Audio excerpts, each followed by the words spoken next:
그 이튿날에는 명절에 온 큰 무리가 예수께서 예루살렘으로 오신다는 것을 듣고 종려나무 가지를 가지고 맞으러 나가 외치되 호산나 찬송하리로다. 주의 이름으로 오시느니 곧 이스라엘의 왕이시여. 예수는 한 어린 나귀를 보고 타시니 이는 기록된 바 시온 따라 두려워하지 말라. 보라, 너의 왕이 나귀 새끼를 타고 오신다 함과 같더라. 제자들은 처음에 이 일을 깨닫지 못하였다가 예수께서 영광을 얻으신 후에야 이것이 예수께 대하여 기록된 것임과 사람들이 예수께 이같이 한 것임이 생각났더라. 나사로를 무덤에서 불러내어 죽은 자 가운데서 살리실 때에 함께 있던 무리가 증언한지라. 이에 무리가 예수를 맞으면 이 표적 행하심을 들었음이로라. 바리새인들이 서로 말하되 볼지어다, 너희 하는 일이 쓸데없다. 보라, 온 세상이 그를 따르는도다. 할렐루야. 오늘도 요한복음의 말씀 안에서 우리 신앙과 삶이 추구해야 할 귀한 가치들을 발견해 가실 수 있기를 축복합니다. 오늘 말씀은 우리가 주로 종려주일에 다루는 예루살렘 입성에 관한 말씀입니다. 12절 말씀을 보면 예수님이 입성하신 이때가 명절이었다고 했습니다. 나중에 밝혀지는데 이 명절은 유월절이었습니다. 이스라엘 백성들은 기본적으로 세 절기 동안 예루살렘 성전을 방문했습니다. 유월절과 칠칠절이라고도 나오는 오순절, 그리고 장막절 또는 수장절이라고도 하는 이 초막절이 그 세 번의 절기입니다. 유대인 출신 역사가였던 요세푸스는 유대 전쟁사에서 네로 황제 당시에 유월절을 지키려던 이 사람들의 숫자가 나옵니다. 대략 270만 명이나 되었다고 합니다. 그러니 예수님의 이 입성의 사건은 우리가 상상하는 것보다 훨씬 더 대규모였을 거라고 추정할 수 있습니다. 그런데 특히나 오늘 말씀의 배경이 되고 있는 이 유월절은 그 중에서도 아주 특별했습니다. 12절과 13절 말씀을 보니까 이 유월절 명절에 예수님이 예루살렘으로 오신다는 소문이 퍼집니다. 그러자 사람들이 종려나무 가지를 들고 맞으러 나왔다라고 했습니다. 그리고 외치기를 호산나 찬송하리로다. 주의 이름으로 오시는 이 곧 이스라엘의 왕이시여 했습니다. 우리는 이 말씀의 고백이 참 익숙해서 이게 당시 사람들에게 어떤 의미였는지를 놓치는 경우가 있습니다. 우리는 의심의 여지 없이 예수님이 우리의 왕이시고 구원자 되시는 주님이라 고백합니다. 그러나 이 예수님의 입성 당시는 아직 예수님을 주님으로 믿는 제도권 교회가 생겨나기 전이었습니다. 이게 무슨 의미로 드리는 말씀이냐 하면 지금 이 우리들의 행동들은 사실 예수님을 굉장히 난처하게 만드는 행위였다는 겁니다. 지금 유대와 이스라엘은 로마의 통치하에 있습니다. 엄연히 로마 황제가 세상의 주인으로서 통치하고 있죠. 그리고 그 밑에는 이 황제가 임명했던 총독과 또한 유대 지역을 다스리라고 이 허가를 받은 그렇게 임명된 헤롯 왕과 이 분봉 왕들이 있었습니다. 이처럼 로마의 식민 정책과 질서가 엄연히 있는 실정인데 백성들이 지금 무슨 행동을 하고 있는 겁니까? 예수님을 메시아다, 즉 기름 부음 받은 자, 왕으로 고백하고 있는 겁니다. 겉으로만 보면 그냥 갈릴리 작은 동네 출신의 한 현자 정도로 알려진 이 예수라는 분을 지금 뭘로 고백하는 겁니까? 왕으로 고백하고 있는 겁니다. 호산나, 왕으로 오시는 이여, 우리를 좀 구원하소서. 당신은 찬송을 받으실 이스라엘 왕입니다. 이렇게 고백하고 있었던 겁니다. 여러분, 이는 예수님을 굉장히 위태롭게 만드는 행위가 아닐 수 없었습니다. 이것 자체만으로도 로마에 붙잡혀 죽임을 당할 수 있는 빌미가 될 수 있었던 겁니다. 로마 정부나 로마로부터 합법적인 이 유대 정부의 그 수장으로서 인정받은 헤롯 왕 입장에서는 군중들로부터 이런 소리를 듣는 것만으로도 그 즉시 반역 행위가 될 것이기 때문입니다. 여러분, 그렇다면 사람들은 대체 예수님께 무엇을 기대했길래 이렇게 예수님을 위험에 처하시게 만들 수 있는 이런 고백을 집단적으로 했던 걸까요? 사실 이것은 13절 말씀에 이미 잘 드러나 있습니다.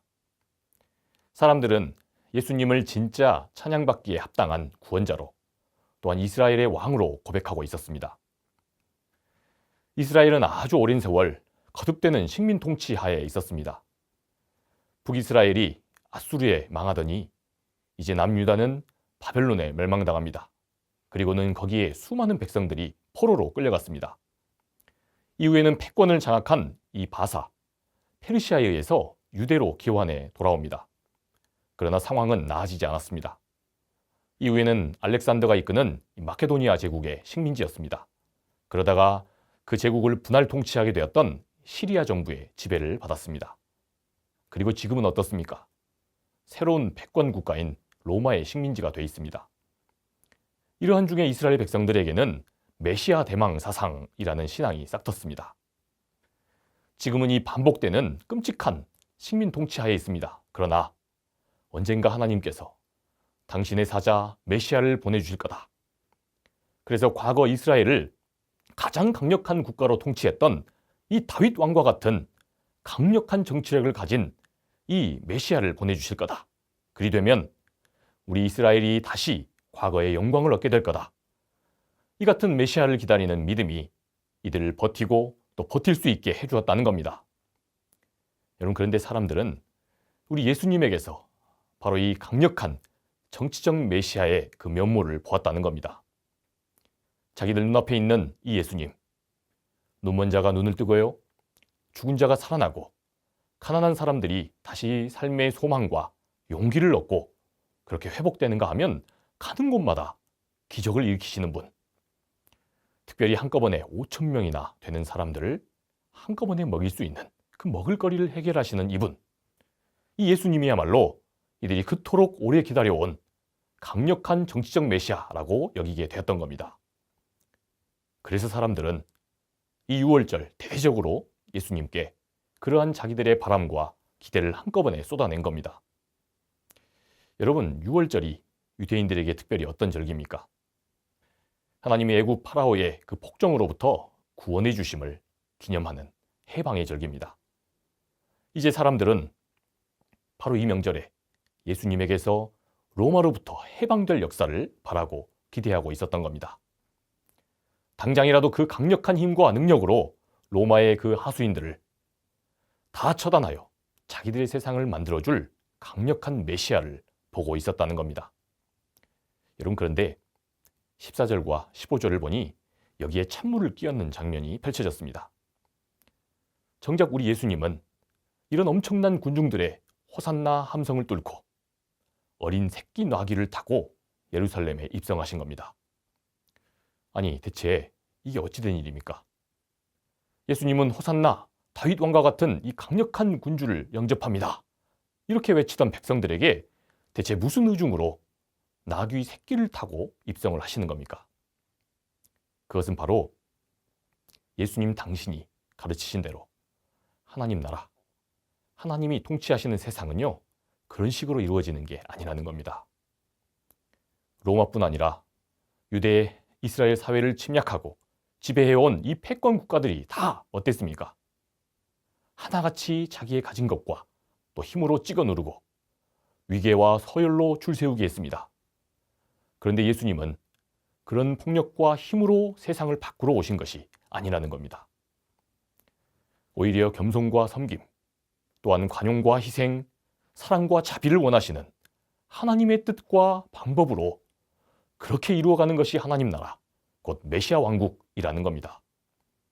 예수님은 지금 그 의미를 어린 나귀를 타고 입성하시는 이 행동의 메시지로 보이셨던 겁니다. 이 같은 주님의 뜻을 처음에는 당신의 그 사랑하는 12 제자들조차, 가장 가까이 있었던 그들조차 전혀 알아차리질 못했습니다. 그것이 바로 16절 말씀의 의미인 겁니다. 지금 나귀를 타고 입성하심의 그 뜻을, 사랑과 희생의 십자가를 나중에 목격하기 전까지는 몰랐다는 겁니다. 사랑하는 성도 여러분, 오늘 말씀은 이것이 곧 우리 신앙의 참된 원리임을 잘 보여줍니다. 우리가 믿는 십자가의 복음은 언제나 선 희생 후에 자각되는 겁니다.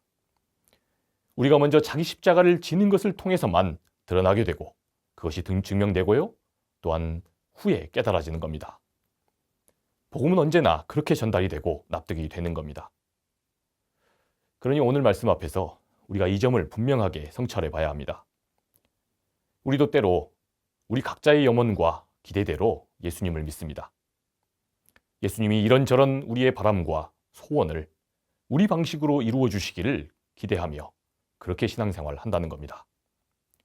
그러나 주님은 오늘 이것을 도전하십니다. 제자들이 그러했듯이 우리도 처음에는 이를 잘 깨닫지 못하겠지만 우리들의 신앙의 연수가 더해지고 그 믿음의 깊이와 너비가 깊어지고 또 넓어질수록 커질수록 섬김을 받기보다는 먼저 섬기는 것, 또한 사랑을 받기보다는 먼저 주는 것을 통해 하나님의 능력을 드러내시길 바랍니다. 바라기는 오늘 하루 또한 올 한 해 동안 우리의 신앙이 그렇게 더욱 성숙해질 수 있기를 축복합니다. 그리하여 날마다 주님께서 저와 여러분, 우리 상당의 모든 권속들을 통해서 당신의 사랑과 구원의 역사를 계속해서 확장해 가실 수 있기를 우리 주님의 이름으로 간절히 축원합니다. 기도하겠습니다. 주님 은혜를 감사합니다. 우리에게 오늘도 귀한 말씀을 주셔서 감사합니다. 우리가 우리 각자의 바람과 기대로 때로 우리가 그린 그 메시아상을 가지고 예수님을 또 우리 하나님을 믿습니다.